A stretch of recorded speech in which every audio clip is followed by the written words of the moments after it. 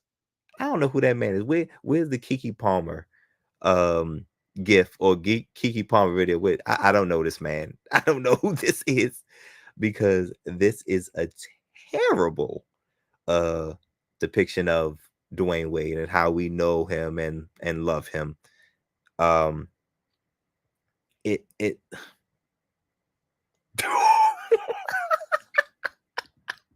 not him. Not him. Very funny. Not him though. Absolutely not him. I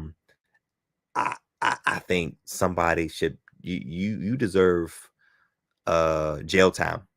I think you deserve jail time for this, because this is absurd. This is absurd, rude, and out of line, and just out of order. I don't know what picture they used to sculpt, or if they just went off memory of what they think Dwayne Wade looks like. Either way, terrible.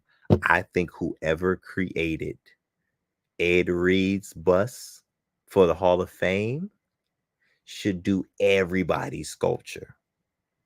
Okay. Is that Antoine Walker? Is that Antoine Walker? Yes. I think. Wow. Yes. Yeah.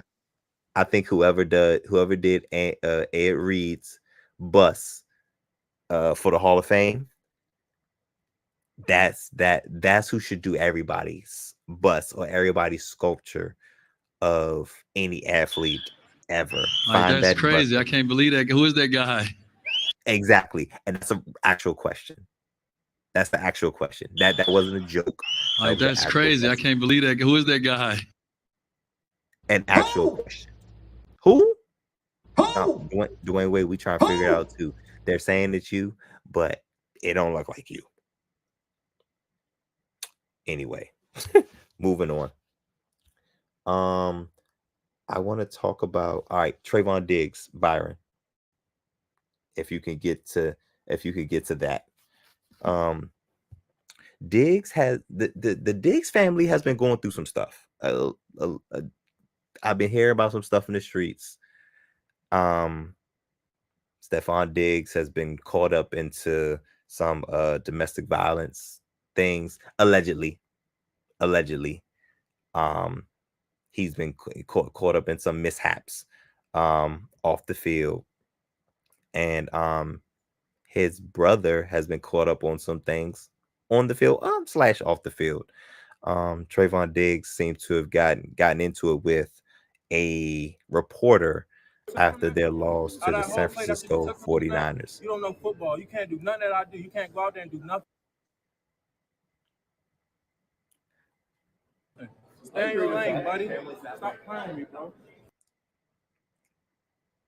Just asking a question, Trayvon. I mean, I'm happy to have you answer the question. Right. Ah, man, they ain't gonna get to my favorite part.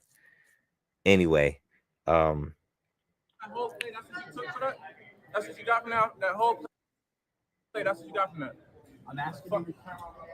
We can talk about it more. What were you doing then? So pretty much there was a very unhealthy back and forth between Trayvon Diggs and this reporter. He was basically asking the questions that a loser of a game does not want to answer. Basically, what went wrong? Why were you so bad? In so many words. And Trayvon Diggs took offense, saying that he's not an athlete. He can't do what I do, all this and that, which is true. He probably can't do what you do.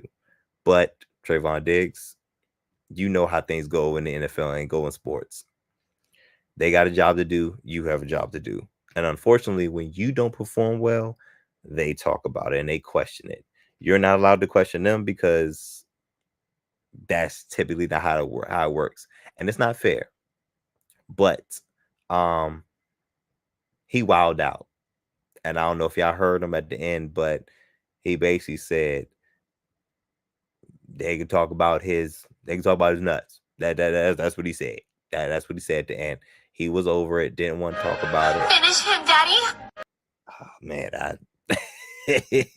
and he did not want to talk about it.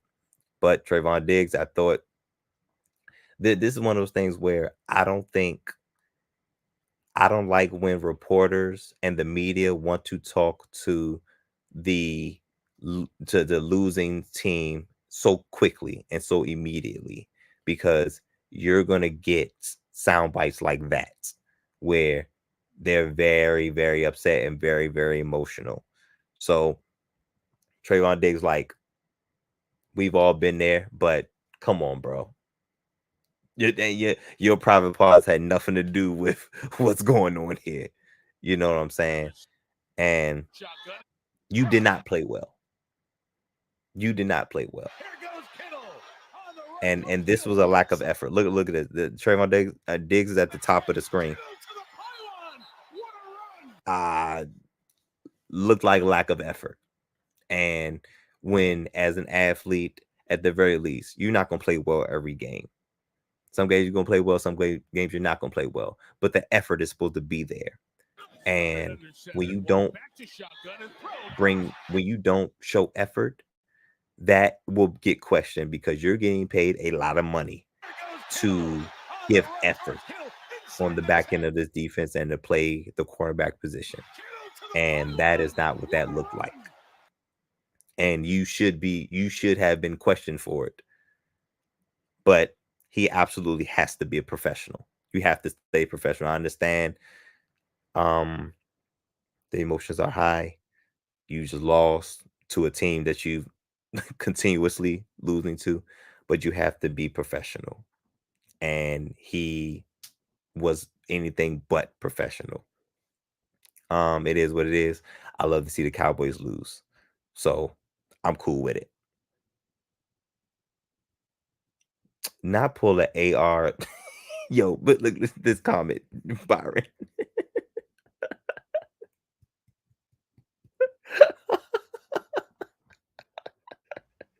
Hey, pay the bills, man. He got the right name.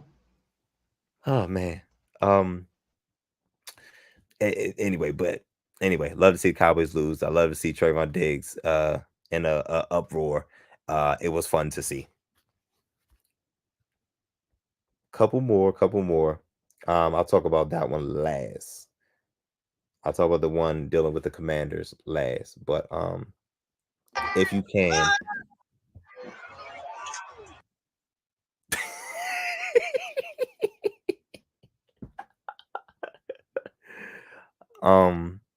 Byron, if you could, if you have access, could you pull up a picture of Angel Reese?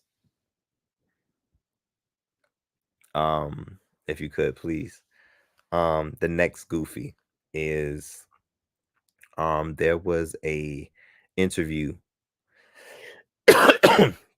with Shaquille O'Neal, and he was talking to Angel Reese, and Shaq had some comments that made Angel Reese feel uncomfortable.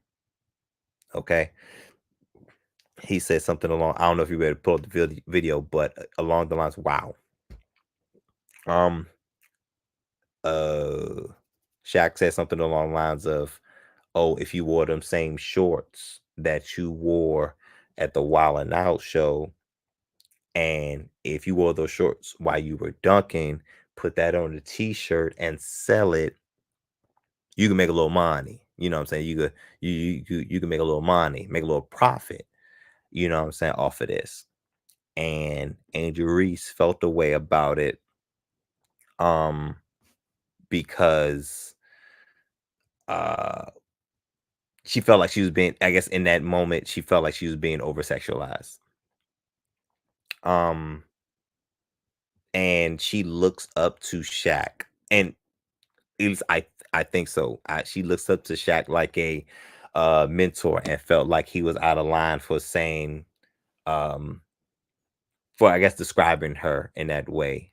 But it's a little weird because I don't know if y'all saw her outfit that she wore at the Wild 'N Out function, that with the Wild 'N Out event, the Wild 'N Out show.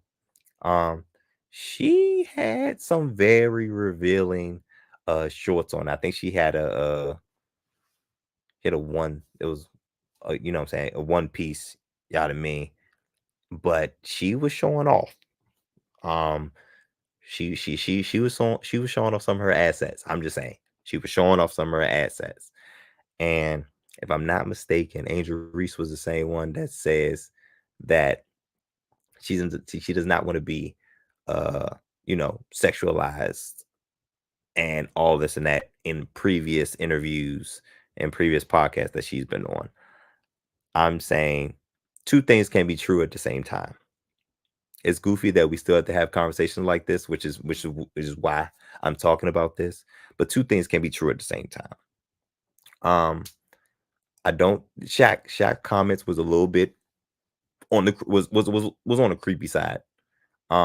Even though what he was saying was true, that is a way that she can make another profit. But I think they were a little bit on there inappropriate for him to say to her because of their relationship. It was a little bit on. It was inappropriate. Despite it being true. But at the same time, like I said, two things could be true. Angel Reese cannot say things like, I don't want to be over sexualized when half your assets is out. I'm just saying. We know the reality of the world. Yes, we know how things should be, but dealing with reality, that outfit looks like you wanted some attention. And Angel Reese is a nice looking woman. But when she's showing off her assets, she's gonna get some attention, and she's not gonna necessarily like all the attention. So, this is one of those double-edged swords, catch-22s that we still come across in our society that I that I don't know, that's just still continuing to be goofy, and it sucks that we have to keep talking about it, which absolutely makes this very, very goofy. So yeah, but Angel Reese can take a thing or two out of the Shaquille O'Neal book of business, because that brother, he's involved in more businesses than a little bit. Last but not least, the good brother Dre was talking about this earlier. Talking about the Chicago Bears and the goofiness that they were showing at towards the end of the game. There was a cornerback by the name of Stewie's crying. He's crying. By the name of Tyreek Stevenson. He was a starting defensive back for the Chicago Bears. I believe he played cornerback. And he was taunting the fans. He was taunting the fans at the end of the game. So much so that he was not even aware that final play from the Commanders was actually happening and underway, and he's still pointing and taunting and doing all the goofiness, and the wide receivers are running downfield. And what makes this goofy is that, well, one, the fans were pointing, like there was some Chicago fans that were pointing that was like, yo, the play has started, turn around. And he I guess he finally turns around, looks before the snap. Look at this Bears defensive back, and he gets and he involves himself into the play. So he runs over. Like all you have to do is volleyball spike into the Jaden Daniels throws the ball up, and who hits it? Take a wild guess, Byron, RouG, all you guys. Take a huge guess at who hit the ball. Who? Tyreek Stevenson, the brother who's doing all that goofy ass taunting like the game is over. He hits the ball. Well, now that's goofy. It is. He is the one who hits the ball that then bounces into the air and right into Noah Brown's hands for the game-winning touchdown. And if we could get a picture of how Caleb Williams looked when Noah Brown caught this pass, would be hilarious. But Tyreek Stevenson, and I'm just a little confused because I'm trying to figure out why was he taunting like he had a game. Terry McLaurin was burning him up. He wasn't doing nothing. He wasn't stopping nobody, and he pretty much gift wrapped it, the game for the Commanders, and solidified that I think we had the best. We have the best quarterback in the draft class, and the number 2 overall pick team beat the number 1 overall picks team. Look. Here they go right here. Here you go right here. Here you go right here. It's going to be Caleb Williams getting longer by the second. one other All way. the way back at the 30-yard line. Now you can step into it. Here comes the Hail Mary with the game on the line. And the ball is caught! It's a miracle! You got to be kidding me. I'm out of here. Stupid. Oh, Just stupid. This town is going crazy. Those haters can't stand us. Left hand up. I'm done, man. This is the second time. But before I leave, this is the second defensive back that was talking trash and taunting, and Jaden Daniels and his Commanders offense had to shut him up. Second time this year, guys. But those are the Goofies. I tried my best to run through all of them. I believe that's it. And the last one was something we talked about earlier. Was you were talking about Pat McAfee's how he felt about Anthony Richardson. Anthony Richardson, at that age, you should be in midseason form. You ain't played last year. Like, you supposed to be the leader. You can't ask for a break. You can't ask for a water break. You can't ask for none of that. Not in your position. But all of y'all, all these Goofies, this got to be Byron. We had to set a record for Goofies like this. That's like 4 or 5. I don't know. This will be clipped tomorrow, amongst other things. Lot coming to the channel. Indeed. We all love it. Can't believe they got Dwayne Wade out there look like Lawrence Fishburne. But anyway, we talked about Trayvon Diggs, talked about Anthony Richardson, talked about Dwayne Wade, talked about then they go Pat McAfee. Talk about Angel Reese and Shaq, and of course talk about Tyreek Stevenson. Taps out of a game. Being goofy. Big third down. AFC South Championship basically on the line here for the lead in the division. Everything that we've been this year, massive game. It's Houston Texans. Normally, this second game between these two teams at the end of the year, because there's a lot on the line. Guess what? There's a lot on the line right now, especially whenever you talk about playoffs and moving forward. He makes a massive play, takes a big-time shot there, but bounces up. This guy's tough. I like that. I was excited. Tough guy. Takes a shot, gets right back up, toss. I've never seen that before. I've never seen that before in my life out of a quarterback, legitimately. And I know I echo the sentiments of everybody else that has tweeted or talked about it or done anything about it. An NFL quarterback doesn't tap out of a game, especially if they're able to go play. That's kind of a part of the position. You know, that is kind of a thing. You're the face of the franchise. Whenever you're tapping out, whenever you're healthy, what message are you sending to everybody in the building, everybody in the locker room, the entire city, the fan base? And I think what it does is it makes people think, like, get this guy the fuck off of our team. Yeah. You're a professional athlete, okay? You're 22 years old. This is the middle of the season. This is week 8. You're supposed to be in mid-season form. You know, that's what people talk about. This is the middle. Well, he had a hurt hip, they say. He had a hurt hip there. He's only been back for 2 weeks. It's like, you can do cardio, okay, and you could do conditioning with a hurt hip and everything like that. And they have all that shit in the building. So I wonder, strength coaches, what the hell is going on over there? And he's right. He's absolutely right. Absolutely right. Pat McAfee. Shout out to the Pat McAfee show. He's absolutely right. Because what the hell? But I've said this already. This is not the first time I've said this. This is the umpteenth number of time I've said this. He's not playable. He's sending a terrible message. The message that he's sending is that he's not playable.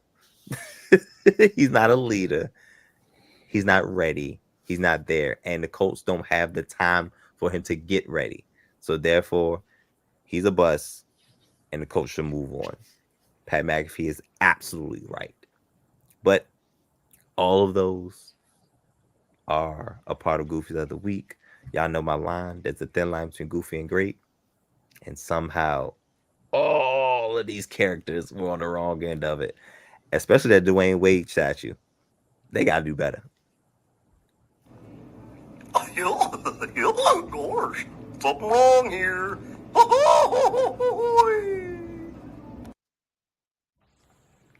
Well, now that's goofy. Stupid. Just stupid. Jam. Oh, jam.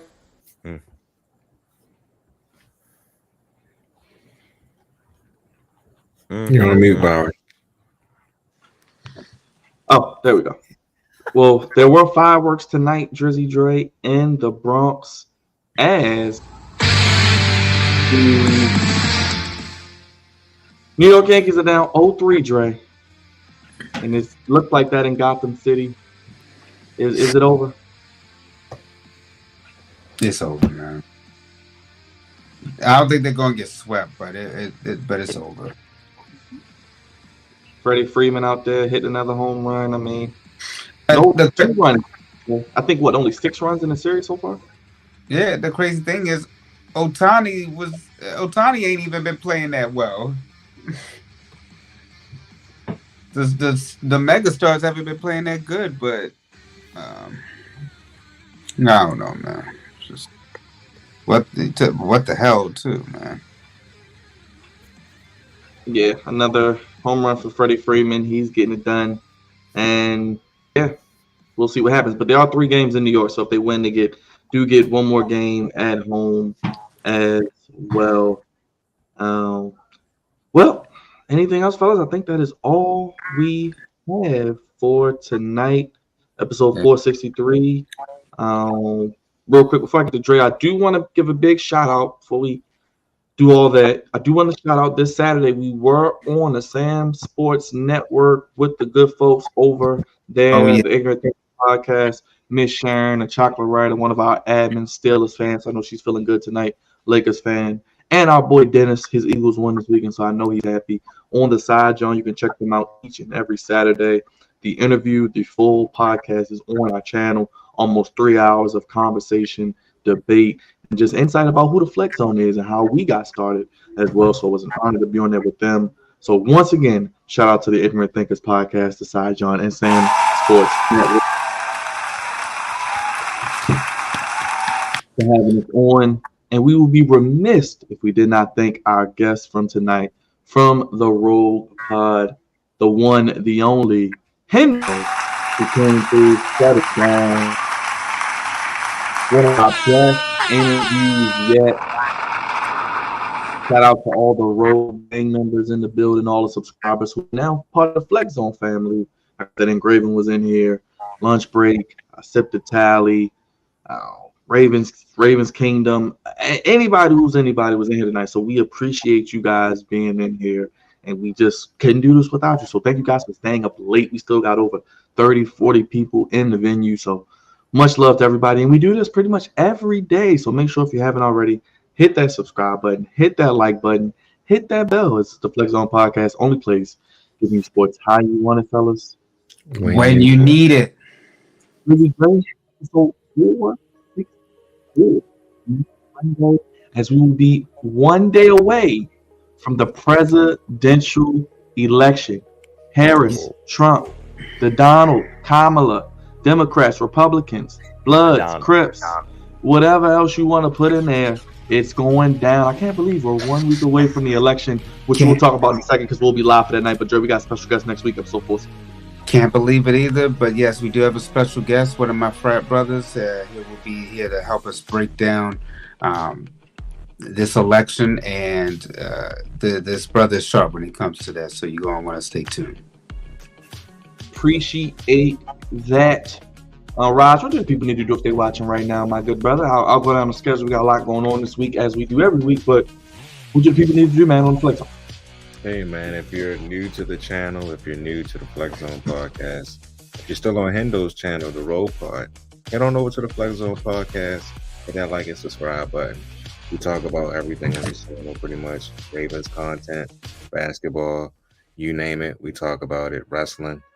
We do a bunch of content. So just come on over and, check us out. See what you like, see what you don't like. Hit up that comment section. If you want to leave a super chat, you're welcome to do it. It's free. If you don't want to, it's cool. But yeah, man, just check our channel out and hit the like and subscribe and keep it moving. Before we get to that, Conte, the Commanders fans have been asking, are we going to be seeing you after the Commanders games with the Commanders post-game show, even if it's just a reaction for 5 or 10 minutes? But we could be working on some reinforcement in the Commander fan base, my brother, to work with you. Is that what the people want? Is that what the people was asking for? Yes. I can do I could definitely get y'all some reactions, because even in the reactions I do a little, because even when I was doing last night I was doing a little breakdown with it. So I think I can dive in on that a little bit, especially if we're going into the playoffs, man. That's just more content, baby. Content is king, guys. So I think I could dive in on that. Give my commander reaction. I don't know, we gotta give it a name, but commander reaction, I guess, for now. Yeah, I had to think of something now that you said that. But yes, Devontae with his Commanders coverage, hot and heavy, fast and furious, right here on the Flex Zone podcast. Only place, fellas, giving sports how you want it. When you need it. Once again, this week, guys, we are going hard. Let me talk to you, LA Night Voice. We got a big week of content ending October strong and heading into November, guys. Can you believe it? We were live tonight, episode 463. Big shout out to Hendo. Look for us to work together again real soon. And you probably might see me on the RouG Pod real soon as well. We'll set that up. We can talk about these Mariners this week. And of course, we got AW on Wednesday. We got Crown Jewel Saturday afternoon. We go to Saudi Friday with 1 p.m. start time. So wipe the saliva off your mouth from a good night's sleep and get up and watch some wrestling with the Flex Zone podcast. Match previews. They got about 8, 9, 10, 12 matches. So we'll be here for a couple hours. Got all the previews coming your way. Devontae will be talking Commanders. We got a Ravens preview as they take on the Broncos. Of course, the Ravens post-game show as well. And more importantly, I know everybody's out there early voting, or you may be one of the people burning down the ballot boxes. We're not here to judge. Terrible. But next Tuesday, November 5th, time TBD, probably 10 p.m., something like that. Not Fox, not ABC, not CNN, not CNNBC, not ABC, but the Flex Zone podcast. Your home for the 2024 presidential election, live and in living color. Breaking it all down, talking about both sides, looking at the numbers. Maybe if you want to come up there and talk with us, give your opinion. Tell us who you voted for. Tell them why you voted for him, why you didn't vote. You want to tell us how much you hate Donald Trump, how much you hate Kamala Harris. Hey, you want to tell us how much you love the Flex Zone. You don't even have to talk politics. So we can talk about sports. We can talk about whatever else is going on, as I think the world of sports will be pretty much taking the night off due to the election. So we will be the main show. And then that Wednesday, we got another double stream. NXT from Philly, Dre's second home, and AEW Dynamite. So a big week of content hitting into November. One of the biggest months in the podcast history, ending 2024 in a big way. So make sure you guys, if you haven't already, join the Flex Zone family. Hit the subscribe button, hit the like button, hit the bell. Show is executively produced by our co-founder, Drizzy Dre, Andre Melton, the Sultan of Five, the commander himself, Cavante Day, the voice of reason, the senior producer and co-founder, and the one and only David Ruffin, Big RouG, on Social Media.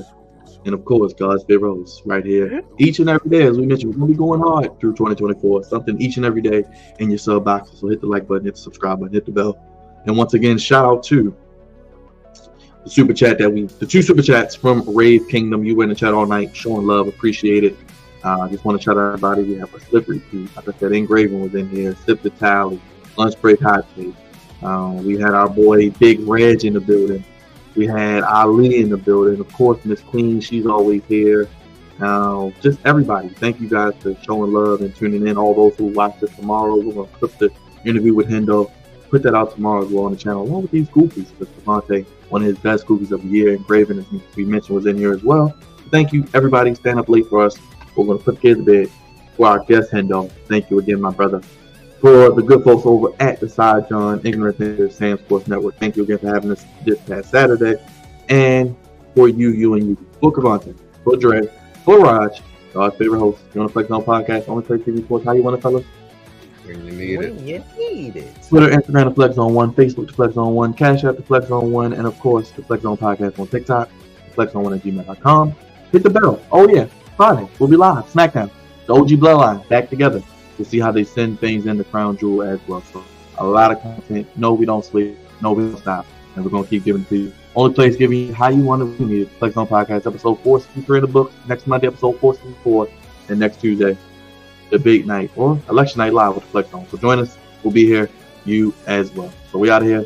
Have a good night, everybody. Peace. Thanks for watching. We'll see you tomorrow.